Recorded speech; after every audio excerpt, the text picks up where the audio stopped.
शुरू करेंगे। भगवत गीता का अभ्यास स्वाध्याय शुरू करने जा रहे हैं। अपनी जगह पर बैठ जाएंगे, आंखें बंद करेंगे,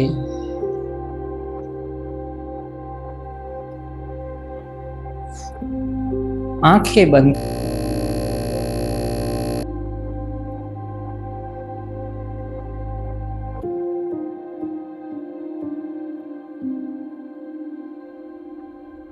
शुरू करने जा रहे हैं। आंखें बंद करेंगे।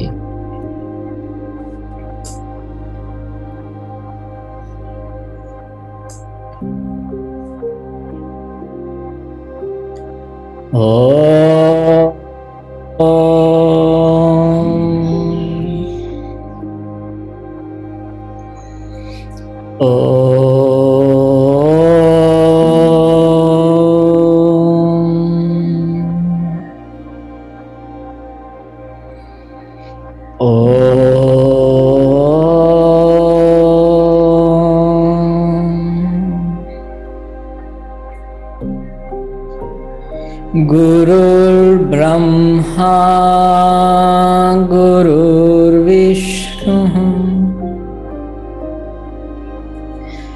गुरुर्देवो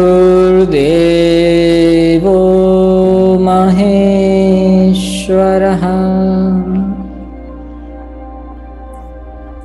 गुरुः साक्षात् परं ब्रह्म तस्मै श्री गुरवे नमः। वसुदेवसुतं देवं कंसचाणूरमर्दनं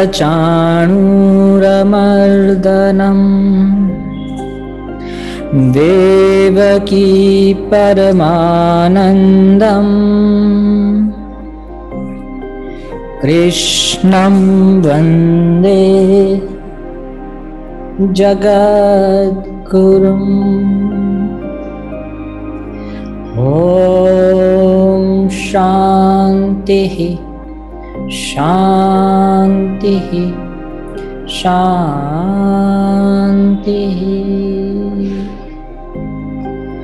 ओम।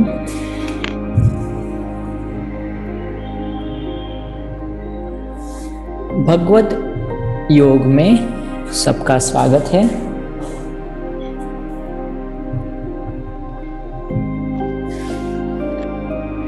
कल कहां तक बात हुई थी?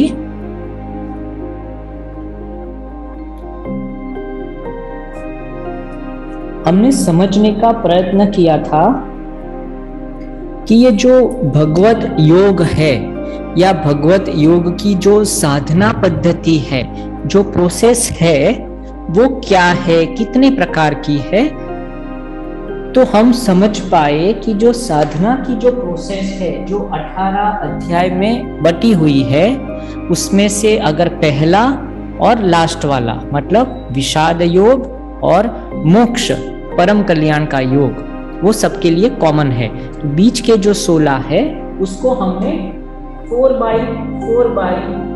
4x4 मैट्रिक्स के अंदर हमने डिवाइड करके 16 अध्याय को एक फ्रेमवर्क देने का प्रयत्न किया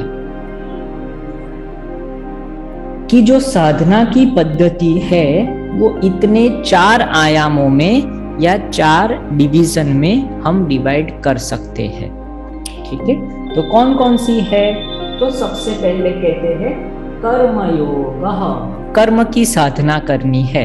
तो 4 अलग अलग प्रकार के अध्याय या 4 अलग अलग प्रकार की कर्म योग की साधना, या कहे तो पहले वाली, उसके बाद वाली, उससे बाद वाली और फिर लास्ट में, ऐसे 4 प्रकार के चरण कर्म की साधना में हमको समझाए। वैसे ही ज्ञान योग में हमारी जब एंट्री होती है साधना पद्धति में, तो वहां भी 4 प्रकार के अलग अलग चरण है। स्टेप 1, स्टेप 2, स्टेप 3 और स्टेप 4, ऐसे करके हमको वहां पर पहुंचना है। उसके बाद हम जाएंगे ध्यान की साधना पद्धति में। उसके अंदर भी 4 स्टेप्स है, 1, 2, 3 और 4th। और लास्ट में हम जाएंगे भक्ति में प्रेम का साधना, मतलब वो कुछ करना नहीं होता है, अपने आप होने वाली जो साधना है, या ये तीनों जो योग हमने किए हैं, कर्म, ज्ञान और ध्यान, उसका फल, रिजल्ट हमको क्या मिलता है। नारद भक्ति सूत्र है या दूसरे जो भक्ति में जो बहुत आगे बढ़ गए हैं, वो सब भी कहते हैं कि ये सब करने का उद्देश्य तो भक्ति को प्राप्त करने, और भक्ति, ये जो भगवत गीता में भगवान की भक्ति जो सब में समाया हुआ है, ऐसा जो भगवान है उसकी भक्ति लास्ट में आती है। पर ये सब तो आपको करना ही पड़ेगा, कर्म भी करना पड़ेगा, उसमें भी 4 कदम चलना है, फिर ज्ञान में भी, ध्यान में भी, और फिर लास्ट में भक्ति के समुद्र में, भक्ति के सरोवर में आपको क्या करना है, डुबकी लगाने का अवसर मिलता है। जब धीरे धीरे आप चढ़ते हो ढलाव पर और फिर मानस सरोवर के पास पहुंच जाते हो, मानस सरोवर के पास पहुंच जाते हो, फिर आप वहां डुबकी लगाओ।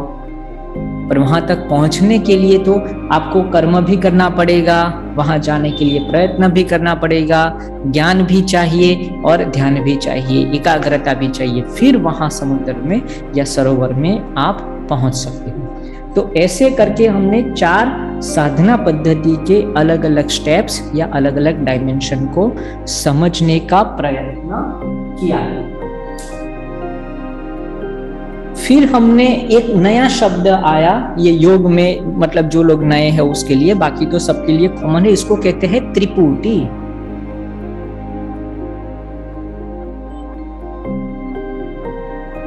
त्रिपुटी कहते हैं, मतलब 3 चीजों से बनी हुई कोई प्रोसेस है। तो वो क्या होती है, तो कहते हैं साधक, साध्य और साधना। तो उसके ऊपर हमने ये प्रोसेस शुरू की कि जो स्पिरिचुअल प्रैक्टिशनर है, जो साधक है, जो स्पिरिचुअल प्रैक्टिस, जो कुछ प्राप्त करने की आकांक्षा रखता है, वो, जैसे मैं हूं, तो मुझे कुछ चाहिए, तो वो कौन हो गया, मैं साधक हो गया। फिर उसके बाद आता है साध्य, मतलब जो साधक को प्राप्त करना है। तो साधक को क्या क्या चीजें प्राप्त करनी है, तो जो भी चीजें उसको काम कर रहा है, कर्म कर रहा है, तो उसको कुशलता चाहिए। योगः कर्मसु कौशलम, ठीक है। अगर वो ज्ञान में आगे बढ़ना चाहता है तो फिर उसकी जो प्रज्ञा है, उसकी जो बुद्धि है, उसको स्थिर कर देना है, स्थित प्रज्ञा उसका लक्ष्य हो गया। अगर ध्यान के द्वारा आगे बढ़ रहा है तो चित्त को एकाग्र करना है, विवेक ख्याति को बढ़ाना है।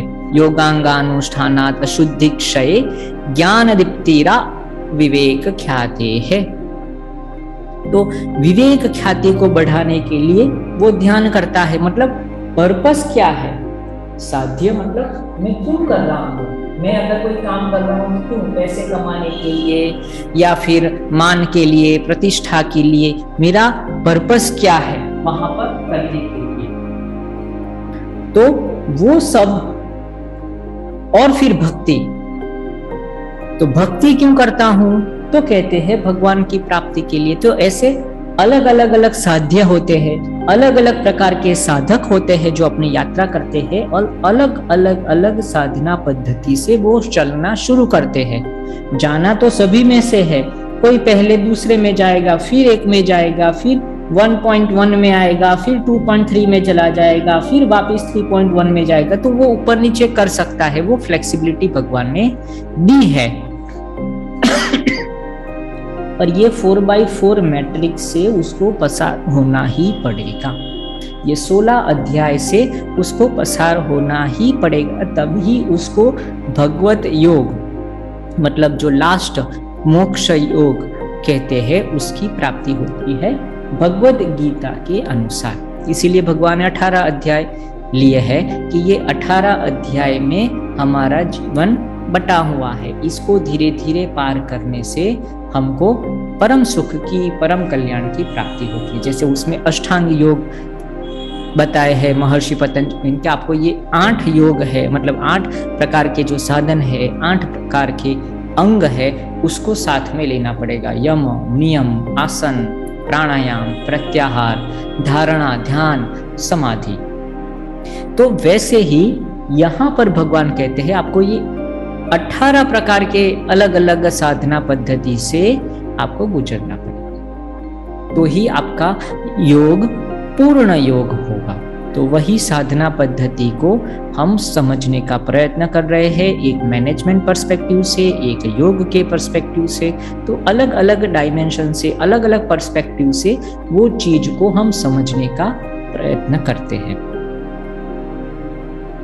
तो यहां तक बात समझ में आ रही है। त्रिपुटी में साधक होता है जो चलना शुरू करता है, जो स्पिरिचुअल प्रैक्टिशनर है, जैसे मैं हूं, आप है, जो लोग भी उसमें चलना शुरू करते हैं वो, और जहां वो पहुंचना चाहते हैं, अपना अल्टीमेट गोल क्या है वो, और फिर अलग अलग प्रोसेस। यहां तक हमने बात की थी। अभी हम उसको और गहराई से समझने का प्रयत्न करेंगे कि ये जो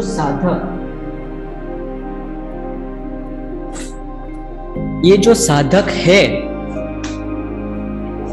वो साधक क्या है, वो साधक कौन है, वो क्या क्या उसके अंदर अलग अलग चीजें रहती है, वो समझने के लिए हमको एक और स्थिति में जाना पड़ेगा। तो हमको समझना है स्पिरिचुअल प्रैक्टिशनर, मतलब मुझे खुद को समझना है।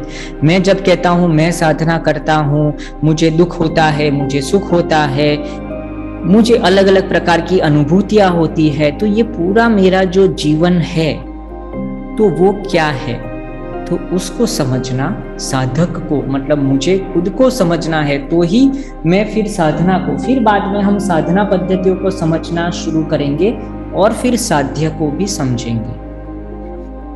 तो आज हम समझने का प्रयत्न करते हैं त्रिपुटी में ये साधक होता क्या है, या मैं जिसे चलना है, जिसे प्रैक्टिस करनी है, आगे बढ़ना है, अभ्यास करना है, तो वो कौन है, कौन कौन से डायमेंशन में बटा हुआ है। जैसे मोबाइल है तो मोबाइल एक चीज होते हुए भी वो 3 चीजों में बटा हुआ है। जैसे एक उसकी फिजिकल रियलिटी होती है, जो उसका मॉडल होता है, जो फिजिकल उसकी स्क्रीन होती है, उसके अंदर अलग अलग जो भी पार्ट्स होते हैं वो है। दूसरा उसके अंदर बैटरी, मतलब उसका एनर्जी का कंजर्वेशन होता है, वो स्टोर होती है।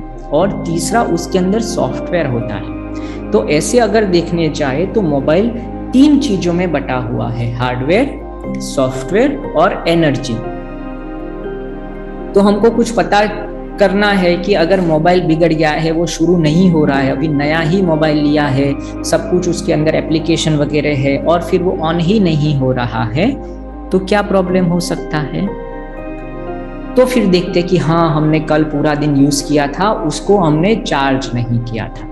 तो अगर हम चार्ज कर देते हैं, बैटरी फुल हो जाती है, वापस वो चलना शुरू करते। तो फिजिकल और एप्लीकेशन मतलब सॉफ्टवेयर लेवल में कोई प्रॉब्लम नहीं था, एनर्जी डाउन हो गई थी। फिर देखने जाए एनर्जी भी अच्छी है, फिजिकल डिवाइस भी अच्छा है, और फिर मोबाइल नहीं चल रहा है, ऑन नहीं हो रहा है, तो फिर हम कह सकते हैं कि तो फिर उसमें ऑपरेटिंग सिस्टम में या कोई एप्लीकेशन में कोई बग आ गया होगा, कोई वायरस हो गया होगा, उसके कारण वो नहीं चल रहा है। या फिर उसकी स्क्रीन टूट गई है, उसमें कोई फिजिकल डैमेज हो गया, इसीलिए वो जो एप्लीकेशंस है वो नहीं खुल रही है, या दूसरी चीजें। तो ऐसे 3 चीज में से हम समझ सकते हैं कि कौन से डायमेंशन में, कौन से आयाम में क्या इश्यूज है। तो वैसे ही हमारी जो ह्यूमन बॉडी है, या जो मैं जिसको मैं कहता हूं, वो कितने आयाम में बटा हुआ है। तो कहते हैं वो 8 आयामों में बटा हुआ है, 8 डायमेंशनल सेल्फ। 8 अलग अलग आयामों में ये बटा हुआ है। तो कौन कौन से है ये आयाम, उसको समझने का प्रयत्न करते हैं। सबसे पहले आता है सोशल डायमेंशन, जो व्यवहारिक जगत है, जहां हम आप रहते हैं, एक दूसरों के साथ व्यवहार करते हैं, परिवार के साथ रहते हैं, मित्र के साथ रहते हैं, जॉब करते हैं, स्टडी करते हैं, बिजनेस करते हैं, जो भी कुछ बाहर के जगत के साथ हमारा कम्युनिकेशन हम करते हैं, वो सब आ जाता है हमारे सोशल डायमेंशन में या हमारे सोशल सेल्फ में। तो जिसको मैं सेल्फ कह रहा हूं या जो साधक है, वो 8 चीजों में डिवाइड है। तो फर्स्ट क्या हो गया, सोशल डायमेंशन, ठीक है। उसके बाद आ जाता है इंडिविजुअल डायमेंशन।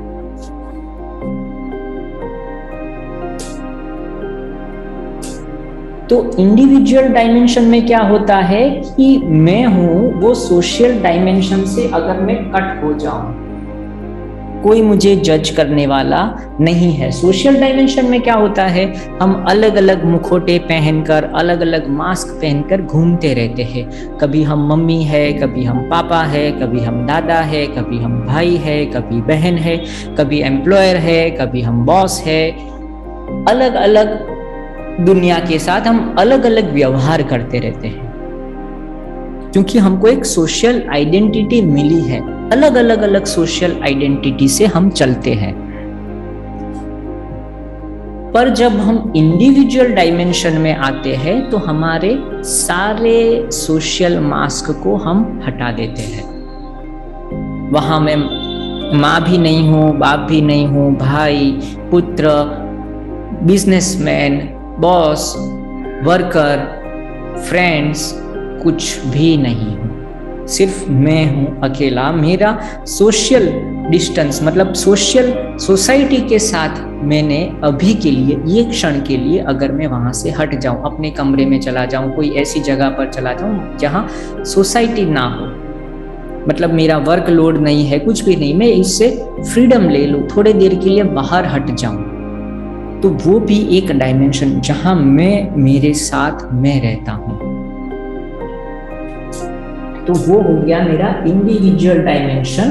कोई मुझे जज करने वाला नहीं, मैं अपने आप में मस्त हूं, ठीक है।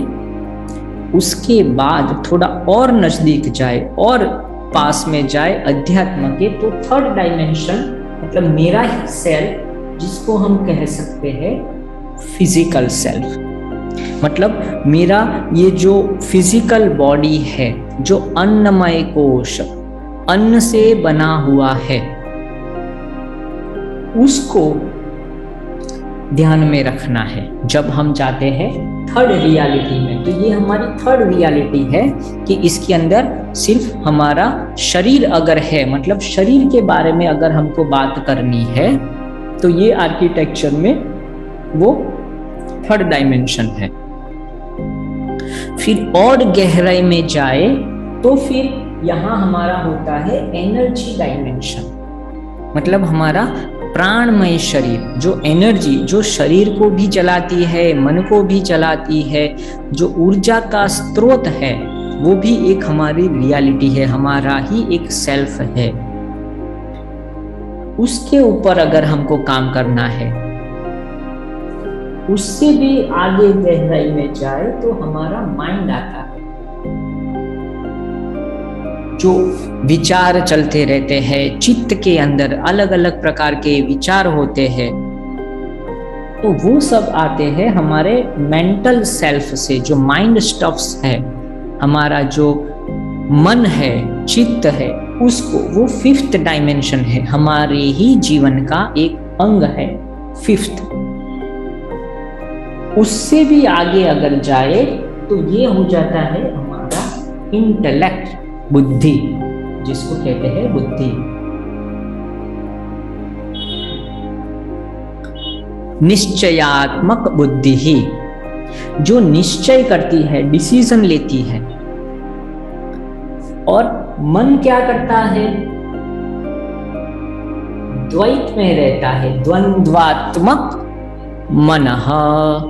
जो द्वंद्व में रहता है, यस और नो, करूं या ना करूं, ऐसा भी हो सकता है, ऐसा भी हो सकता है। तो दो भागों में जो बटा हुआ है वो मन है। दोनों प्रकार के विचार चलते रहते हैं। जैसे हम कोई अदालत में जाते हैं, कोर्ट रूम में जाते हैं, तो कैसे एक पक्ष और एक विपक्ष, दो प्रकार के एडवोकेट आते हैं। तो ऐसे ही मन की फैकल्टी होती है, वो हमेशा दोनों तरफ, यस वाले भी और नो वाले भी, दोनों प्रकार के विचार को क्या करता है, फैलाता रहता है, द्वंद्व में रहता है, दो में रहता है, द्वंद्वात्मक मनः। पर जो जज की कुर्सी पर बैठा है वो तो एक ही है, और वो क्या करता है, डिसीजन ले सकता है। हाँ भाई, मुझे कल सुबह उठना है, तो हाँ उठेंगे तो ये बेनिफिट हो गए। पर एट द सेम टाइम फिर मन कहेगा नहीं नहीं, अरे आज रात को देर से उठे हैं, फिर ये हुआ है, फिर आराम नहीं मिलता है, फिर पूरा दिन में ये होता है, आलस के और परिणाम। तो वो सब करके उसके नेगेटिव, तो ऐसे जैसे बताते हैं ना कि पॉजिटिव नेगेटिव दोनों चलते रहते हैं। तुला के ऊपर दोनों यस नो कभी भी बैलेंस नहीं होते हैं। इस तरफ झुकता है पल्ला, फिर इस तरफ झुक जाता है, यस नो, करूं या ना करूं, हमेशा द्वंद्वात्मक। संशयात्मा विनश्यति, ऐसे बात करेंगे आगे माइंड की भगवान। तो ये भी एक फैकल्टी है, उसके ऊपर भी काम करेंगे। बुद्धि जो है वो डिसीजन ले लेती है, जज की चेयर पे है कि भाई हाँ भाई जल्दी उठना है तो उठना है, कुछ भी हो जाए, संकल्प ले ही लेती है, संकल्प शक्ति बुद्धि, निश्चयात्मक बुद्धि। उसके भी आगे जाए तो 7th डायमेंशन में आता है हमारा इमोशनल सेल्फ, जो फीलिंग है, जो हमारे भाव है, जो भावनामयी प्रज्ञा है, जो हृदय है, वो कभी भी डिसीजन में यस नो, जो रैशनल चीजें चलती रहती है, उससे वो पूरा अतीत है। वो कोई अलग ही दुनिया से बात करता है। क्यों? क्योंकि वो ज्यादा यूनिवर्स से जुड़ा है, अध्यात्म से जुड़ा है, सबसे नजदीक में है। ये आनंदमय कोश, आनंद में रहता है, जॉय में रहता है, ब्लिस में रहता है। वो हमारा ही part, emotional self, emotional dimension.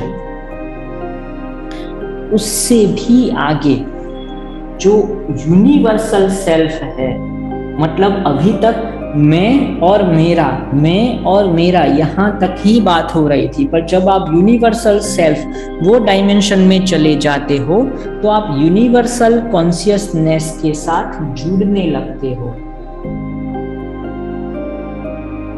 तब मेरा और आपका वो दो नहीं रहता, द्वंद्व नहीं रहता है, वो धीरे धीरे एक ही बनने शुरू हो जाता है।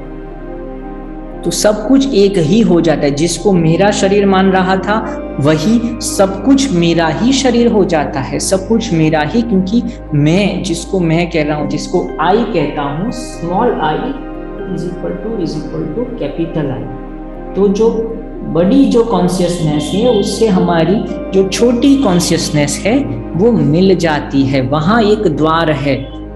जैसे बूंद सागर में मिल जाती है तो बूंद का अस्तित्व समाप्त हो जाता है, बूंद ही सागर बन जाती है। मतलब बूंद कह सकती है कि अभी मैं सागर हूं। भले बूंद बूंद ही है, पर वो सागर के साथ जुड़ गई तो पूरा सागर उसका हो गया।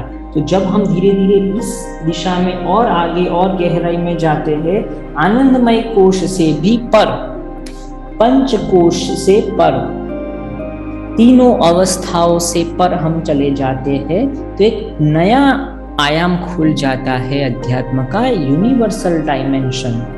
तो वहां से फिर ये भगवत योग की जो प्राप्ति है, ये जो विभूति की जो प्राप्ति है, आनंद की प्राप्ति है, वो सब आना शुरू हो जाता है यहाँ। तो यहाँ से हमारी यात्रा, मतलब साधक की यात्रा, स्पिरिचुअल प्रैक्टिशनर की यात्रा, सोशल से लेके इंडिविजुअल से फिजिकल, फिर एनर्जी, फिर मेंटल, फिर इंटेलेक्ट, फिर इमोशनल और फिर यूनिवर्सल सेल्फ में मर्ज होती है। तो अलग अलग जगहों पर अलग अलग चीजें करनी है।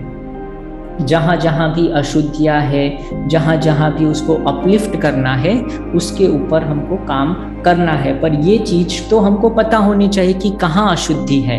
जैसे हमने बात की मोबाइल में कि भाई नया मोबाइल है, फिजिकल रियलिटी अच्छी है, मेंटल रियलिटी अच्छी है, पर वो काम नहीं कर रहा है, तो फिर हम कह सकते हैं हाँ, तो वो थर्ड रियलिटी जो बाकी है एनर्जी, उसको चार्ज करो, हो जाएगा।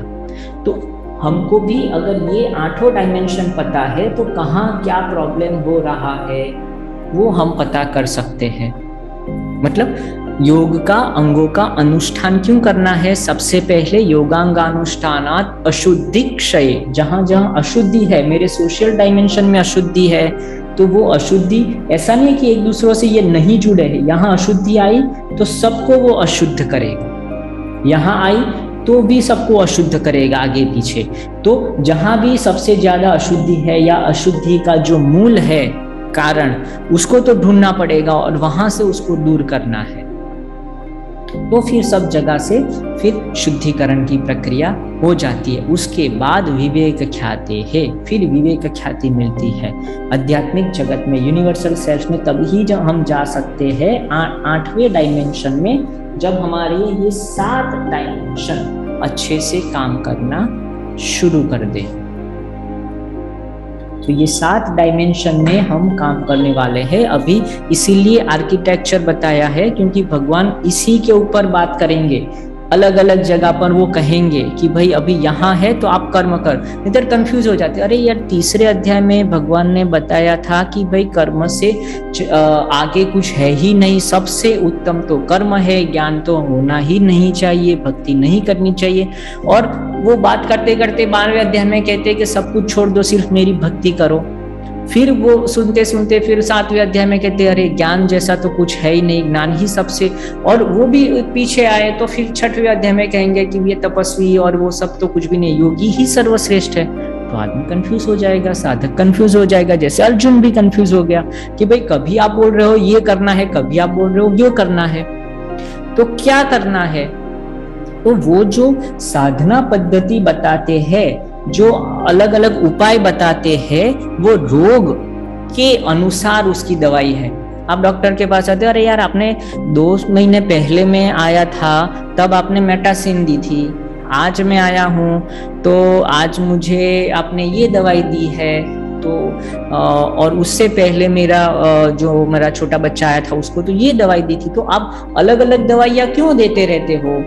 तो कहते हैं भैया आपके रोग अलग अलग थे। पहले आपको डायरिया हो गया था तो फिर हमने ये लोपामाइन दिया, आपको सिर दुख रहा था इसके लिए ये दिया, आपको बुखार था उसके लिए ये दवाई दी। तो अलग अलग रोगों के उपाय अलग अलग होते हैं, तो उससे तो अनुसंधान करना है, उससे ही तो हम डायग्नोस करते हैं। तो अलग अलग चीजों में भगवान अलग अलग उपाय बताते, तो हमको पता चलना चाहिए, क्योंकि अभी तो भगवान हमारे साथ नहीं है, तो हमको खुद ही अपने डॉक्टर बनना है। अर्जुन के पास एक अच्छी बात क्या थी कि उसके पास डॉक्टर हाजिर था, आध्यात्मिक डॉक्टर, फ्रेंड्स, फिलोसोफर गाइड उसके सामने ही था, तो वो बातचीत कर सकता था। अभी हमको तो क्या करना है, वो जो बातचीत हो गई है उससे अनुसंधान लेकर हमको अपनी चिकित्सा खुद करनी है। तो इसीलिए ये हम समझने का प्रयत्न करते हैं कि देखो भाई सिर में दुखे तो ये है, जो माइंड है ज्यादा विचार आ जाए तो ये डायमेंशन में प्रॉब्लम है। अगर आप थक जा रहे हो बार बार 1 घंटे में 2 घंटे में, तो आपके एनर्जी डायमेंशन में प्रॉब्लम है। आप चल नहीं पा रहे हो ठीक से, फिजिकल डायमेंशन में आप छोटी छोटी बातों में लोगों के साथ क्या झगड़ा कर लेते हो और आप अच्छा नहीं बोलते, तो सोशल डायमेंशन में प्रॉब्लम्स है। तो आपको ही आपका जज बनना है, आपको ही आपका जो भी रोग है उसकी चिकित्सा करनी है, कोई और यहाँ पर आने वाला नहीं है। ये आपको मैन्युअल्स दे दिया भगवान ने, अभी यही मैन्युअल्स को आपको पढ़ना है। पूरी जो दवाई की, डॉक्टरी की जो किताब है, डिक्शनरी है, एनसाइक्लोपीडिया है, वो सब कुछ हमको दे दिया और वो निकल गए। अभी कब आएंगे हमको पता नहीं है, धर्म की कब हानि होगी उसकी वेट करने के लिए हम नहीं बैठते रहते। अभी हमको जीवन मिला है, उन्होंने एक बार बता दिया है, भले किसी और को, दर्दी को बताया, अर्जुन को, पर वो उसका जो शरीर है वो भी ऐसे ही है 8 डायमेंशन में। वो के उसके 4 हाथ थे या ऐसा कुछ नहीं था, उसका भी सोशल डायमेंशन था, उसका भी इंडिविजुअल डायमेंशन था, फिजिकल डायमेंशन था, वो सेम चीज थी। तो ऐसे करके हम उसके ही जो उपाय है वो हमारे जीवन में अप्लाइड कर सकते हैं। इसलिए ये यूनिवर्सल सॉल्यूशन कह सकते हैं, क्योंकि भगवान ने उसको भी यही अलग अलग प्रकार के रोग थे, अलग अलग प्रकार के दुख थे, अलग अलग प्रकार की अशुद्धियां अलग अलग जगह पर थी, और भगवान ने सबके उपाय दिए हैं। बस हमको समझना है, क्योंकि ये तो मेरा जीवन है, मेरे जीवन में मुझे क्या प्रश्न है वो पहले तय करना है और फिर उसका उपाय। तो कैसे करना है?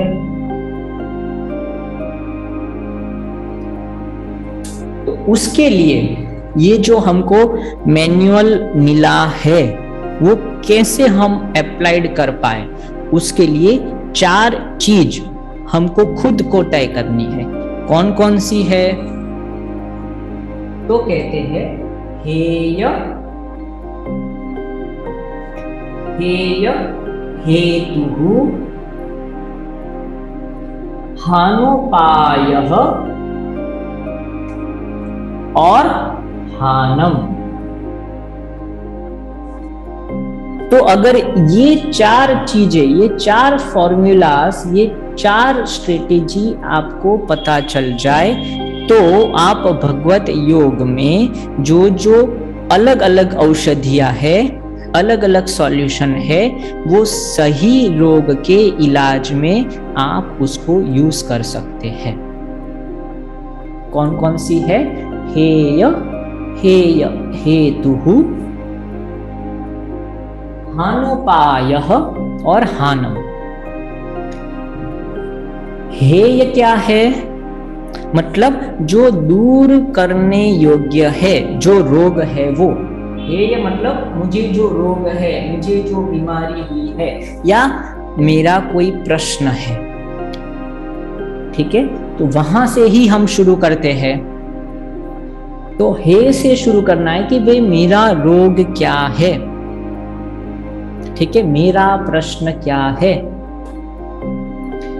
फिर हमको ढूंढना है कि हेय हेतुः, ये जो रोग है या ये जो पीड़ा है या ये जो प्रश्न है वो कौन से डायमेंशन में, कहां से उसकी उत्पत्ति होती है। जो 8 डायमेंशन है, 8वां तो फाइनल है, तो ये अलग अलग जो 7 डायमेंशंस है, कौन से डायमेंशन में। जैसे आपको सिर दुख रहा है, हेय हेतु में आपने कहा कि भाई मुझे सिर दुख रहा है, तो फिर आपने वो फर्स्ट डायग्नोस कर दिया कि भाई रोग क्या है। आपने जैसे लैब में जाते हैं, अलग अलग आप क्या करवाते हैं, टेस्ट करवाते हैं, और टेस्ट का रिजल्ट आता है कि भाई आप में ये है, आप में ये प्रॉब्लम है, ये प्रॉब्लम। तो रोग का निदान हो गया कि बुखार है, कि भाई डायबिटीज है, तो वो निदान हो गया। अभी उसका हेतु, उसका कारण ढूंढना है, और वो कारण कहां पर रहा है, मतलब कौन से डायमेंशन में है, वो समझने का प्रयत्न करना है। तो सेकंड स्टेज में हमको देखना है कि भाई अगर मुझे पैर में दुख रहा है तो वो कौन सा डायमेंशन है। ये 7 डायमेंशंस में से ये जो है कौन सा है, पैर में दुखना कौन सा डायमेंशंस है, तो कहते हैं फिजिकल डायमेंशन, अन्नमय कोशः। फिर बोलते मुझे बहुत ही घबराहट होती है, डर लग रहा है, भय से मैं पीड़ित हो गया हूं, कौन सा डायमेंशंस है, तो कहते हैं इमोशनल डायमेंशंस। फिर आप कहते हैं कि मैं ज्यादा आधा घंटा से ज्यादा काम करती हूँ तो मैं थक जाती हूँ, तो ऐसा रोग यहाँ पर मुझे मिला है हेय, जिसे मुझे दूर करना है, ऐसा मेरा प्रश्न है। आप प्रश्न लेकर आते हो तो वो प्रश्न का समाधान या प्रश्न कहाँ से उत्पन्न हुआ है, तो कहते हैं कि भाई एनर्जी डायमेंशन में आप थक जा रहे हो तो कुछ एनर्जी में गड़बड़ है। रूट कोज क्या है, कहाँ से हो रहा है, तो उसको पहले आइडेंटिफाई करेंगे कि उसका रूट कोज कौन सा है। फिर कहते हैं कि भाई मैं जल्दी से उठ नहीं पा रहा हूँ, आलसी हो गया हूँ, सुबह ठंडी लगती है, ये होता है, तो आपकी आदतें अच्छी नहीं है। इंडिविजुअल डायमेंशन में प्रॉब्लम्स है, तो वो ऐसे ही हम समझने का प्रयत्न करेंगे ना।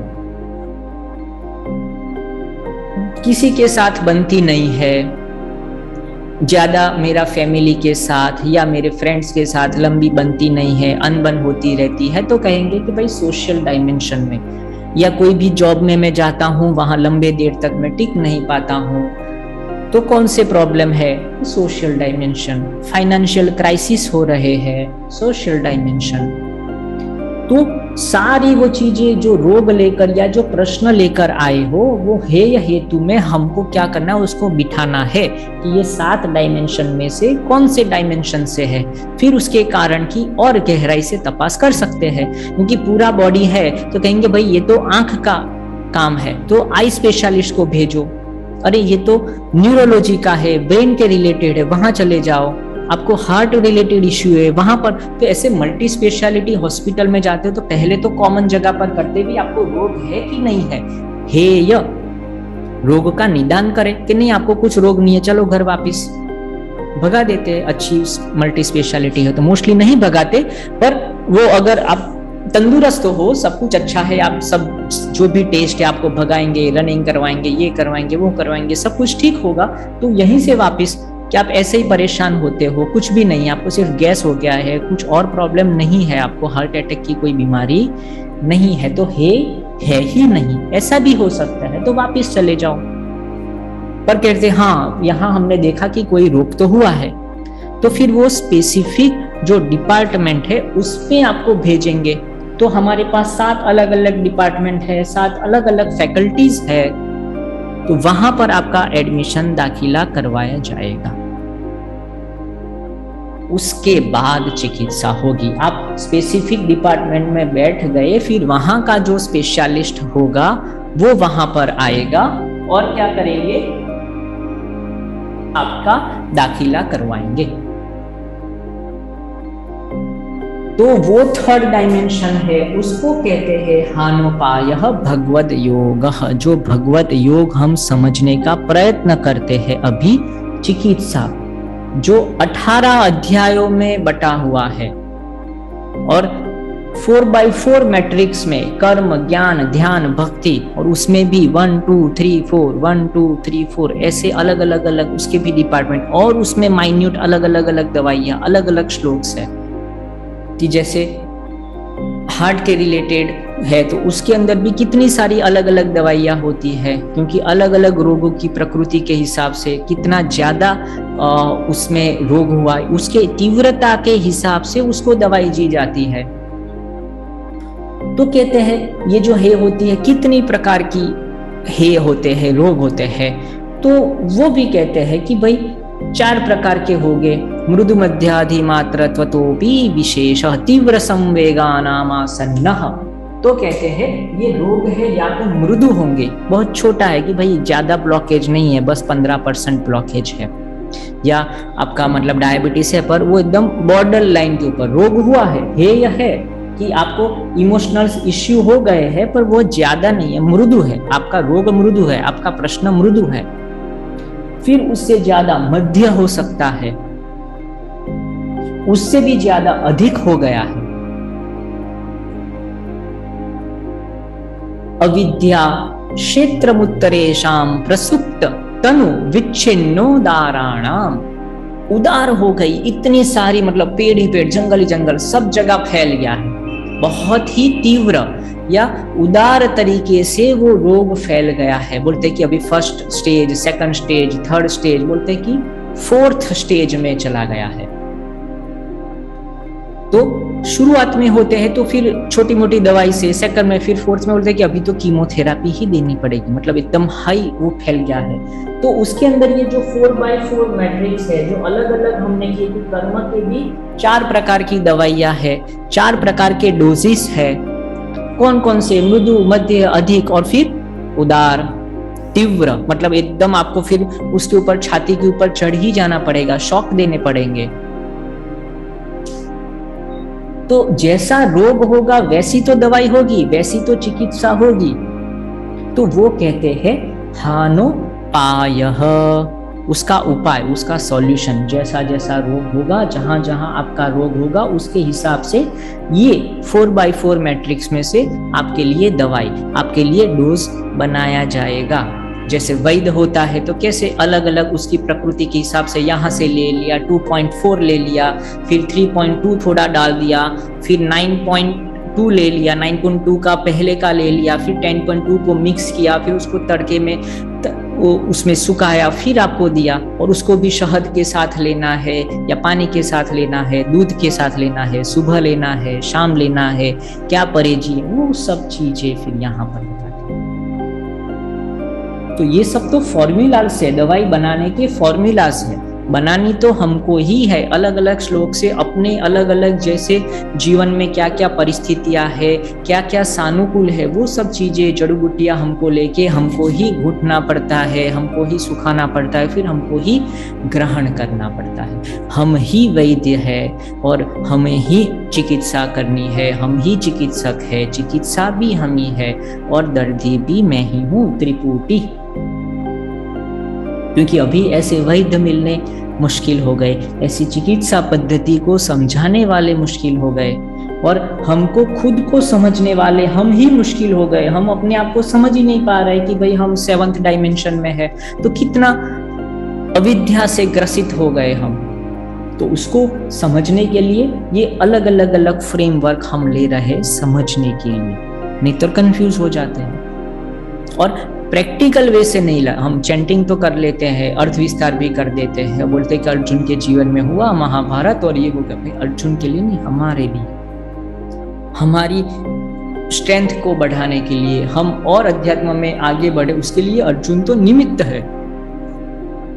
तो उसके लिए तो हम इकट्ठे हुए हैं। दूसरों के जीवन में क्या हुआ है उसको समझकर हम अपना जीवन क्यों व्यर्थ करें। वो तो हो गए, भगवान भी हो गए, अर्जुन भी हो गए, कौरव भी हो गए, पांडव भी हो गए, उससे हमको क्या लेना देना, वो तो भूतकाल हो गया। हम तो वर्तमान की बात करते हैं, हम तो भविष्य की बात करते हैं, हम अपना जीवन कैसे सुधार पाए। अगर इतना अनमोल ग्रंथ है, इतने अच्छे अच्छे फॉर्मूलास है, इतने अच्छे अच्छे सॉल्यूशंस है, तो मैं अपने जीवन में उसको कैसे उतार पाऊं। उसके लिए तो ये सब समझना ही पड़ेगा। तो ये त्रिपुटी के बारे में बात हुई। साधक, अलग अलग साधना पद्धति, और फिर जो साध्य है। तो साध्य क्या है, तो कहते हैं 4th हानम, मतलब भगवत्ता, मतलब जो अल्टीमेट रियलिटी है वो, मतलब जो मेरा पूर्ण स्वभाव है, सत चित और आनंदम, उसकी प्राप्ति हो जाए तो ही मैं मानूं कि भाई ये जो भगवत गीता या जो भी भगवत योग या जो भी दवाई आपने मुझे दी है, मेरा सिर दर्द तो जाना चाहिए। प्रैक्टिकल वे में तो वही होता है, आप 2 दिन 3 दिन आपने बताई मुझे दवाई दो, मेरा डायरिया तो नहीं गया, तो फिर ये सब गलत, ये सब गलत, ये सब गलत, ये सब गलत। तो मुझे पूर्ण स्वास्थ्य की अनुभूति तो होनी चाहिए, पूर्ण स्वास्थ्य, पूर्ण आनंद की अनुभूति मुझे 4th स्टेज में होता है, तो मैं मानूंगा कि भाई मैंने जो दवाई ली है वो कारगर है, मैंने जो अलग अलग डायमेंशन में जो है हेतु, जो कारण, ये वर्ग जो देखा था वो निकल गए, और जो रोग थे फिर से मैं जाऊंगा 1st स्टेज में टेस्ट कराऊं, तो उसमें नील आना चाहिए। कोरोना हो गया है, उसके कारण मैंने जान लिए कि भाई इसके संसर्ग में आया, फिर उसकी दवाई वगैरह ले ली, और फिर मुझे पता चला कि मेरा जो बुखार वगैरह है वो सब चला गया। पर यहाँ बात खत्म नहीं होती, वापिस 4 से वापिस 1 में आना है, जाके टेस्ट करवाना है कि भाई RC-PCR है, ये टेस्ट है, वो टेस्ट है, उसमें सब में नील आना चाहिए। तो यहाँ से वो गोल सर्कल, और ऐसा नहीं एक है, अभी मैंने सोशल डायमेंशन का है निकाला, वो चला गया, तो फिर इंडिविजुअल में भी है, मेरे फिजिकल में भी है, तो फिर धीरे धीरे एक एक रोग के लिए ये पूरी साइकिल को हम चलाएंगे, 1 2 3 4 1 2 3 4, ऐसे गोल गोल घूमते रहना है। फिर धीरे धीरे धीरे सब जगह से अशुद्धियां क्षय हो जाए। पहले बड़ा जो आगे का कमरा है, फिर किचन में जाएंगे, फिर बेडरूम में जाएंगे, फिर गैलरी को साफ करेंगे, फिर जो छज्जे वगैरह है उसको साफ करेंगे, टेरेस को साफ करेंगे, फिर कहते हैं कि हाँ पूरा घर साफ हो गया। तो मेरा जो पूरा घर है ये 7-8 कमरों से बना हुआ है। तो धीरे धीरे एक एक कमरे को हम लेंगे कि पहले चलो सोशल डायमेंशन को ले, उसके अंदर जो जो है उसको हे तू हानोपाय हानम फिर वापिस आए, ऐसे करके हमको करना है। कठिन है कि है ही नहीं कठिन, बहुत ही सरल है, बहुत ही सरल। अगर एक बार हमको पता चल गया कैसे ये साधना पद्धति को कर्म के नियम है, ज्ञान के, ध्यान के और भक्ति के कैसे अपने आप चले जाते हैं। जैसे आप जो साबुन वाला पानी है उसके अंदर कोई भी मैला कपड़ा डालते हो अपने आप मैल को खींच लेता है। जब भक्ति में, प्रेम में आप अपने आप को मतलब अभी इमोशनल सेल्फ को 7th नंबर को अगर आप डुबोते हो तो सारे काम, क्रोध, लोभ, मोह, मद, मत्सर, सारे इमोशनल अशुद्धियां अपने आप चली जाती। बस भगवत स्मरण, आनंद, प्रेम प्रेम प्रेम प्रेम, कुछ भी नहीं। ऐसे ही सोशल डायमेंशन में जैसे कर्म के नियम आप करते हो तो सोशल डायमेंशन के अंदर जो जो भी अशुद्धियां अपने आप चली जाती है। इंडिविजुअल डायमेंशन की अशुद्धियां चली जाती है। ध्यान के अंदर आसन प्राणायाम करने लगते हो, फिजिकल डायमेंशन, एनर्जी डायमेंशन की अशुद्धियां अपने आप चली जाती। कुछ करना नहीं है, बस वो प्रैक्टिस करनी है। अभ्यास सतु दीर्घ काल नैरंतर्य सत्कारा सेवितो दृढ़ भूमि, वही नियम यहाँ भी अप्लाई करने हैं। तो ऐसे करके हमको आगे बढ़ना है। हेय हेय हेतु हानोपायः और हानम, ऐसे करके त्रिपुटी में हमको आगे बढ़ना है।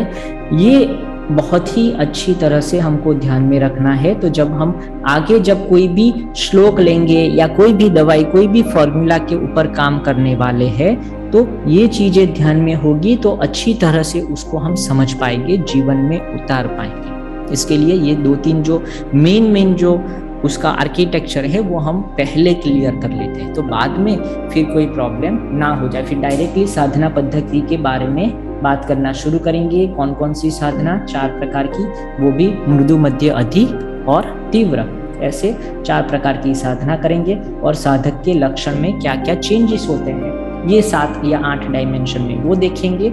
और साध्य मतलब जो हानम है, भगवत्ता है, वो हमको मिल रहा है कि नहीं। तो ये जो साधना है उसके साध्य क्या क्या है, क्या क्या प्राप्त होता है। तो कहते हैं अगर कर्म योग करते हो, योगः कर्मसु कौशलम, तो आपको कुशलता मिलती है। भले आप छोटा काम करो, घास भी काट रहे हो, कारपेंटर हो, कुछ भी, तो उसमें आपको कुशलता हो जाए। आप दुनिया के सर्वश्रेष्ठ कारपेंटर बन जाओगे अगर ये कर्म योग आप समझ लो तो। ज्ञान योग का लक्ष्य क्या है, साध्य क्या है कि भाई आपकी प्रज्ञा स्थिर हो जाएगी। स्थित प्रज्ञस्य का भाषा समाधिस्थस्य केशव।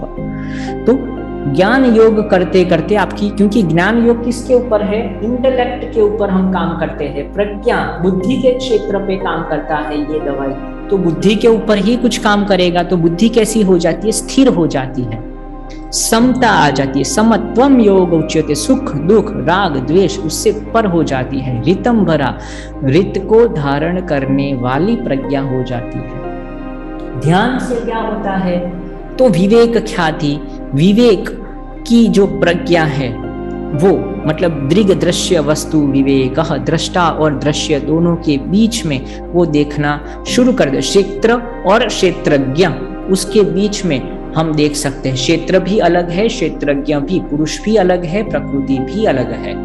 तो ऐसे देखने वाली, अनुभव करने वाली बुद्धि या हमारी चेतना, हमारा कॉन्शियसनेस ध्यान योग से हो जाता है। और भक्ति से क्या हो जाता है, भगवान की प्राप्ति हो जाती है, प्रेम की प्राप्ति हो जाती है, आनंद की प्राप्ति हो जाती है। तो साध्य भी हमको पता चल गया कि चारों साधना पद्धतियों के 4 अलग अलग साध्य हैं।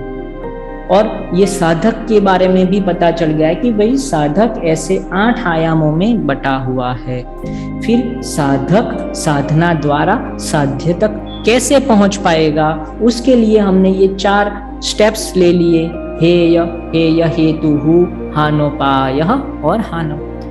तो ऐसे करके हमारी भगवत योग की यात्रा आगे चलने वाली है। ठीक है, कोई प्रश्न है तो ये सेशन के बाद में हम डिस्कस करेंगे। थोड़ी देर के लिए ध्यान में बैठेंगे।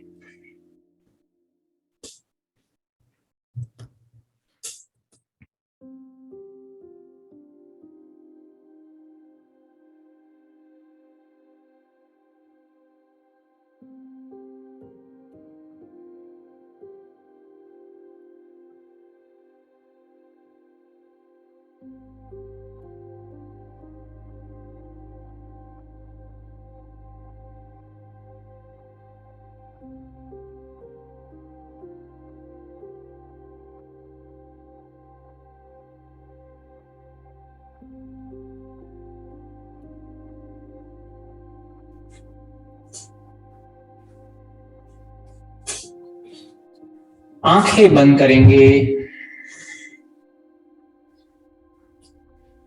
पूरा शरीर शांत, आंखें बंद, आंखें बंद, पूरा शरीर, पूरा शरीर, पूरा शरीर शांत, पूरा शरीर सिर से लेकर पैरों तक, पैरों से लेकर सिर तक मेरा पूरा शरीर अंदर और बाहर, अंदर और बाहर, पूरा शरीर शांत हो गया, शिथिल हो गया। पूरा शरीर, पूरा शरीर शांत, शांत, शांत। शरीर के साथ सांसें, आने जाने वाली सांसों के ऊपर ध्यान रखना है। आने जाने वाली सांसें शांत हो गई, शिथिल हो गई, शांत, शांत, शांत। सांसें शांत और शिथिल, आने जाने वाली सांसें शांत हो गई, शिथिल हो गई। पूरा शरीर, प्राण, मन और उसमें चल रहे विचार भी धीरे धीरे धीरे शांत होने लगे, शिथिल होने लगे। जो मन बाहर भटक रहा था वो धीरे धीरे वर्तमान में स्थिर हो गया, शांत हो गया। शरीर, प्राण, मन, बुद्धि सब शांत, शांत। मेरे सारे आयाम, मेरे हर शरीर को शांत करने वाला, आनंदित करने वाला, रोमांचित करने वाला भगवत योग की साधना मैं जिसे मैं मान रहा था, शरीर मान रहा था, व्यवहार में भाग दौड़ कर रहा माता, पिता, पुत्र, पुत्री, जो भी सोशल आइडेंटिटी थी वो ही मैं नहीं हूं, उससे भी आगे, उससे भी आगे 8 आयामों में बटा हुआ मेरा व्यक्तित्व आज मुझे पता चला। पहला आयाम है व्यवहारिक आयाम, सोशल डायमेंशन। दूसरा व्यक्तिगत आयाम, individual dimension. Third physical, fourth energy, fifth mental, sixth intellect dimension, seventh emotional dimension और 8वां यूनिवर्सल सेल्फ। तो ऐसे सोशल डायमेंशन से यूनिवर्सल डायमेंशन तक लेके जाने वाला ये भगवत योग मैं मेरे हृदय में धारण करता हूं, धारण करती हूं। और यही भगवत योग एकमात्र साधन है जो मेरे जीवन के हर क्षेत्र में जो भी दुख, पीड़ाएं, असुविधाएं, प्रश्न, सबका समाधान देने वाला है, क्योंकि ये पूर्ण योग है। क्योंकि ये योग को देने वाला कोई सामान्य मनुष्य, ऋषि मुनि, संत महात्मा न होकर खुद पूर्ण पुरुषोत्तम भगवान श्री कृष्ण है। तो कोई त्रुटि का सवाल ही नहीं।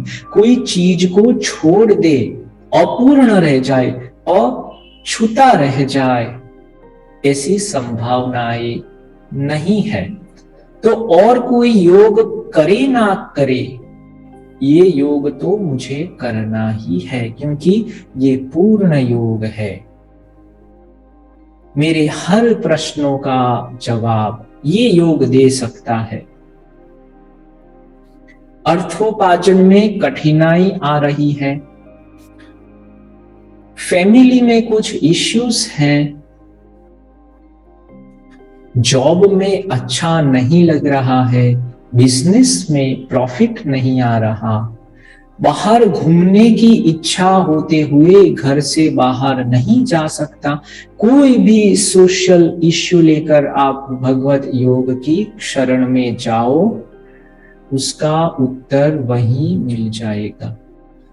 पैर में दुख रहा है, सिर में दुख रहा है, कोई भी फिजिकल पीड़ाएं है, लेकर जाओ, उसका उत्तर है।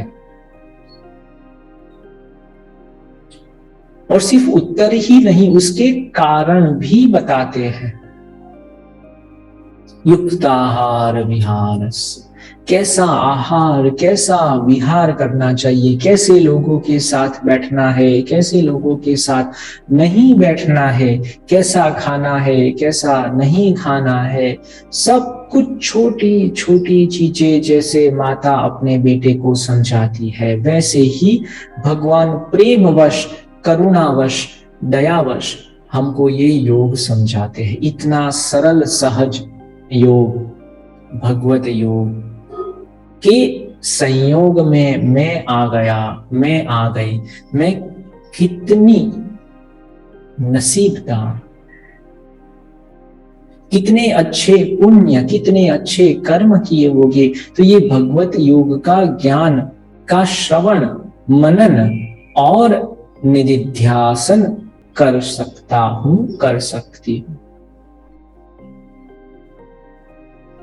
इतना अद्भुत भगवत योग मेरे हर आयाम को प्रकाशित करता है, हर आयाम की अशुद्धियों को दूर करता है। मेरे ये जीवन के, मेरे ये जो जीवन घर है, उसके 8 कमरे को शुद्ध कर देता है, प्रकाशित कर देता है, अंधकार को दूर कर देता है, पूर्ण स्वास्थ्य प्रदान कर देता है।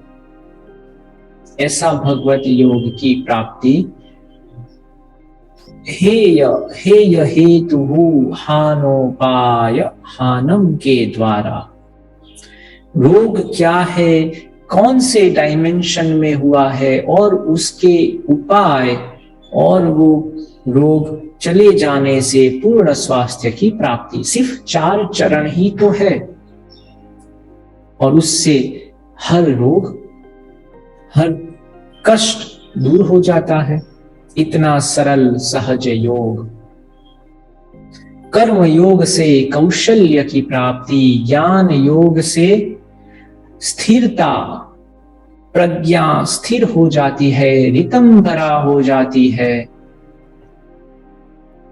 ध्यान करने से चित्त एकाग्र हो जाता है, विवेक ख्याति की अनुभूति हो जाती है, और भक्ति तो प्रेम है ही, प्रेममय बन जाता हूं।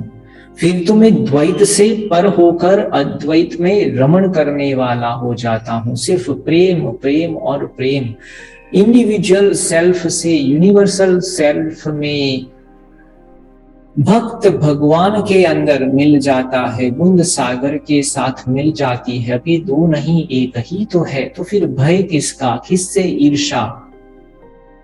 सब एक ही है, एक ही है, यहां वहां ऊपर नीचे सब में वही वही वही, तू ही तू, तू ही तू, तू ही तू।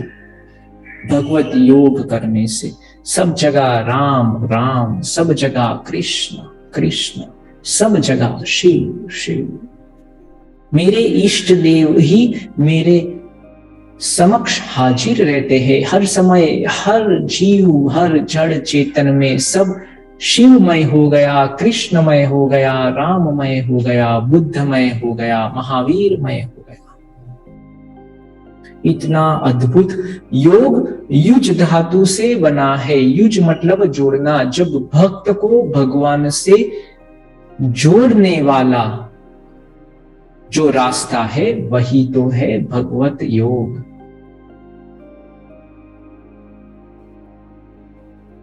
बस वही रास्ते पे चलना है।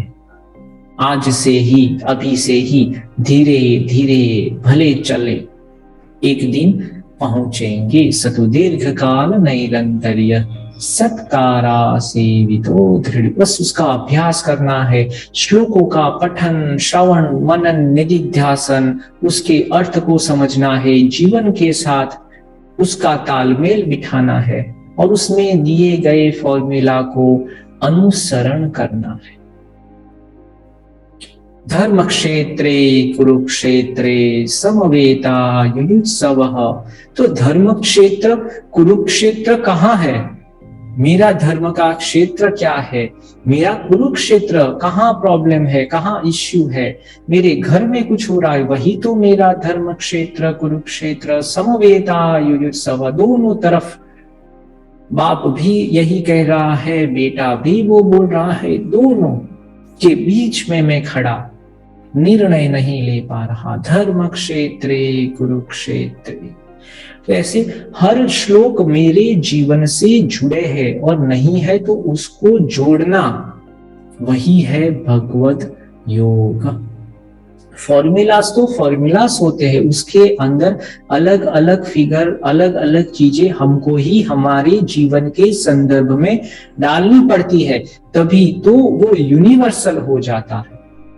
तो ये यूनिवर्सल सेल्फ से जोड़ने वाला फॉर्मूला भगवत योग हम शुरू करते हैं।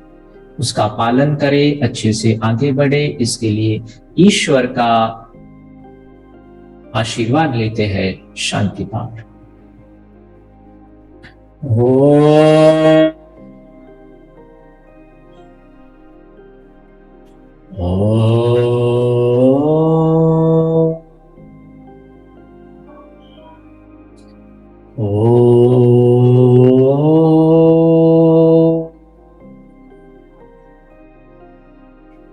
ओम असतो मा सद्गमय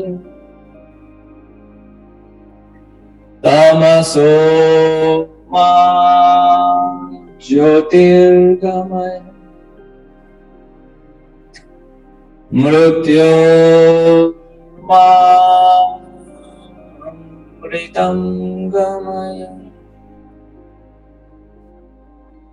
ओम सहना भवतु